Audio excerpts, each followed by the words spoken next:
Yesterday I was on social media and I saw, I think it was X, and I saw NBS television, a TV I used to work for, had reported about the news of the US Ambassador to Uganda, Mr. William Popp, had come out and dismissed what the surrogates of the first son, Muhoozi Kainerugaba, had said. Remember, he asked that the ambassador of US to Uganda should apologize to the Ugandan president and the Ugandan people for what he termed as interfering in Ugandan affairs or Uganda's affairs. And as we all understand, that wasn't going to work because that's not how international law or international relations and diplomacy works. And he gave him an ultimatum of 9 a.m. on Monday. It didn't happen. And this is, I think, 2 weeks ago. But for the first time, I think he came out, the ambassador came out and, addressed this issue. And he said he wasn't asked to apologize, neither did he apologize. Now, that is very embarrassing. I mean, he was asked to apologize by the son of the president, who happens to be the commander of our defense forces. And he comes out and says, no, it didn't happen. It wasn't going to happen, and it didn't happen.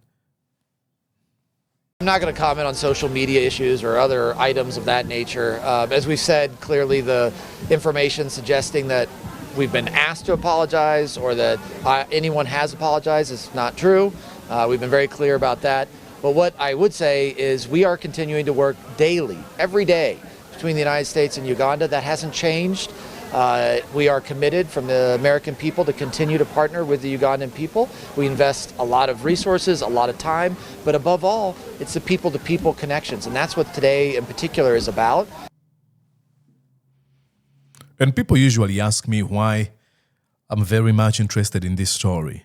I mean, this guy is very likely to become the president of Uganda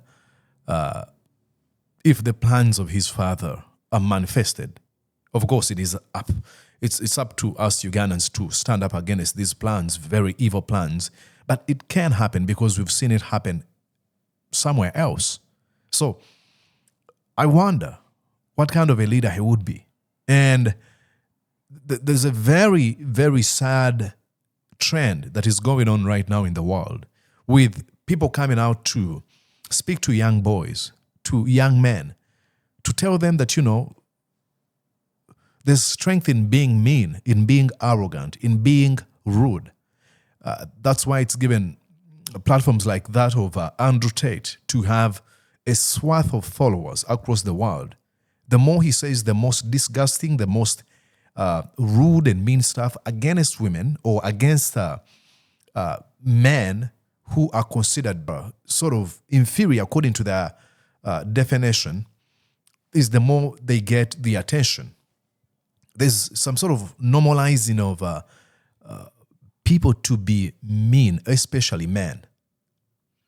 That, the more you say these rude things, that shows how much of a macho you are over, I think the term is Sigma, how tough you are. No, they consider that to be strength. And if you saw Muhoozi's surrogates in Uganda, they were defending those tweets, those messages he put on his social media platform. They said, he said that, can any other person say that? And because he has a record of saying extremely rude and mean and threatening stuff on his social media platforms. So that has become normalized. This is how usually culture is changed. When you have folks who have been elevated to positions of power do wrong things, there are some people that look up to them and be like, maybe I can get to the position of influence or power by doing the same thing he does. No, that's not real strength. That's why I came out to, make this video. That's not real strength. Real strength is, you don't show your masculinity or your toughness by saying rude things. I mean, Take a look at some of his tweets. At one time, he was, criticized. He was held accountable by my friend Remi Bahati. She wrote about something called the myth of a brilliant, charismatic son of a ruler seeking to lead. And he wasn't happy about that article. And he went on and said, even tomorrow morning, she will still be ugly. Some conditions are incurable. Look, when my friend Remi Bahati wrote that article, he didn't go personal. He didn't say anything about his general makeup, about how he looks, his appearance. But Muhoozi's insecurities don't allow him to look beyond, the person. That's why he came out and said, even tomorrow morning, she will still be ugly. Some conditions are incurable. And when I went through some of the comments, I think that's shortly before he blocked me. There were men who were laughing and, celebrating that, he had owned her. They were saying, you shut her down, you did it, and, they were praising him. No. The command of our military forces, defense forces, cannot use that language. That cannot be normalized. We should be able to think more, think better of leaders. And I think Obama recently talked about the real strength, what real strength is now. You may disagree with Barack Obama. It's fine. But do not kill the messenger. Take the message and let the messenger go. Watch. The bullying and the putting people down is a sign of strength. And I am here to tell you that is not what real strength is. It never has been. Real strength is about working hard and carrying a heavy load without complaining. Real strength is about taking responsibility for your actions and telling the truth even when it's inconvenient. Real strength is about helping people who need it and standing up for those who can't always stand up for themselves. Absolutely. Some men who seem to think that bullying or putting people down is a sign of strength. That's not what real strength is. It has, it never has been. He goes on to say, real strength is about working hard, carrying a heavy load without complaining, taking a responsibility for your actions and telling the truth even when it is inconvenient.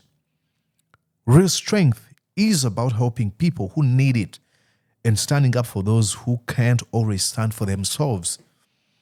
The leader of our defense forces is attacking just a journalist who is just holding him accountable. That's not real strength. No, it is not. He went on at one time, I think he wrote on his platform, what did he say? I'm reading from my computer. He said, no civilian will lead Uganda after President Museveni. The security forces will not allow. The next leader will be a soldier and a policeman. That is threatening. That is the language that threatens your own citizens. This is not a role model to look up to. And I'm speaking to the young people out there. Muhoozi shouldn't be considered as a role model. Of course, we know he's a Napo baby. But he can. This is not something to emulate. I'm reading some of his tweets, and at one time he says, when I become president of this beautiful country, anyone who doubts it will be in trouble. You'll be in trouble because you doubted his strength. Come on. And then at one time, the other time he said, I hear people calling me the treating general. These days, most of those people are simply cowards. They are terrified of my massive popularity in Uganda and in Africa. Even when I was the most silent officer, they used to attack me. The people love me and the revolution. Now that shows the inferiority complex of this man, the insecurities he has. He's trying to fight to be loved. He craves the attention. But that's not real strength. wanting to present yourself as the best of the best. I don't know. There's a gentleman who said these words, and I think he said that there's nothing noble in being superior to your fellow man. True nobility is being superior to your former self. There's nothing noble in wanting to be better than me. The competition should be between me and myself and I. I'm looking at what I looked like yesterday and today. That's the competition. But inferiority complex always forces you to look at other people and try to compare yourself. But we have seen that folks like these end in the most bizarre, in the most sad way. Go back and read in history. I mean, wherever you go, you can read. Can we look at Joseph Stalin? He used fear, just like he's using. He used humiliation to maintain control. Yet his paranoia and insecurity ultimately led to his downfall. Maybe we can look at Adolf Hitler. He was tough. Employed bullying rhetoric, referring to people as vermin and, insects. That dangerous rhetoric. But his actions stem from that deeply held insecurities and his fragile ego. Remember, some men in Germany wanted to have those beards, like the ones he had, the 2 lines. Wanting people to be like you. I mean, let's go to Libya. Muammar Gaddafi. What he referred his people to. And of course, you can argue about how he ended. But you can listen to some of the speeches and what he used to speak about his people and how he ended. Any man that's going to use this facade of strength, that phony macho character, oh, I'm tough, I am rude, is not worth emulation. It's not worth, taking them as role models. No.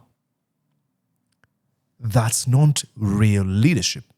Real leadership is building people up, lifting them up. It is to respect people. It is kindness. And I usually watch on social media where people say, 10 reasons why women don't like kind men. What? So kindness is not a good thing. It's not a character to cherish. Why women love rude men. And you find people reading these articles and, choosing. But we have to continue beating this drum. Strength is love and respect and kindness and hard work and lifting people up, not bullying them. It is to look in the eyes of the bullies and telling them it is enough, stop it. It is the continuation of speaking against folks like Muhoozi and telling them that what you're doing, one, puts your country in a very, very dangerous diplomatic crisis, but not only that, it downplays your ability to become a leader or to even be a leader. It waters down the office you're occupying. That's real strength. It is raising voice, in the face of bullies like him. So I'm so glad that the US Ambassador came out and said, it didn't happen. It will not happen.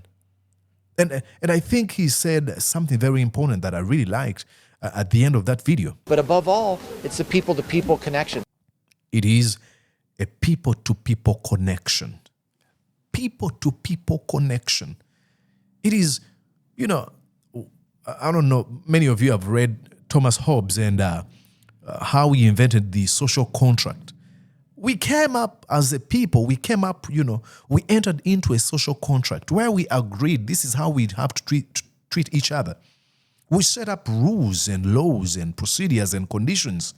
And these things should be cherished. And some of these might not even be written in books, but, they're just conventional.